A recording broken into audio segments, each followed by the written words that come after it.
దండోరా. ఎంత పవర్ఫుల్గా ఉంది కదా ఈ వర్డ్. కానీ సినిమా కూడా అంత పవర్ఫుల్గా ఉందండి దండోరా సినిమా.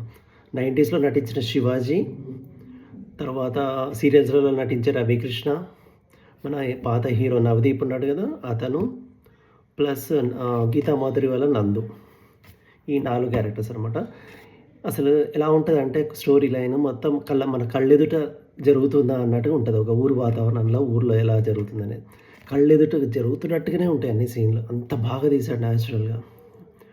సో ఒక బోల్డ్ కంటెంట్ అనమాట. బోల్డ్ సబ్జెక్ట్ మీద సినిమా మొత్తం నడుస్తుంటుంది. ఒక కులాల గురించి ఎన్నో సినిమాలు వచ్చాయి కానీ ఈ సినిమా అసలు టోటలీ డిఫరెంట్.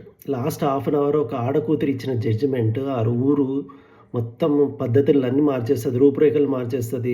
అందరు షాక్కు గురవుతారు. నవదీప్ సర్పంచ్, ఆ ఊరు సర్పంచ్, అతను షాక్కు గురైపోతాడు.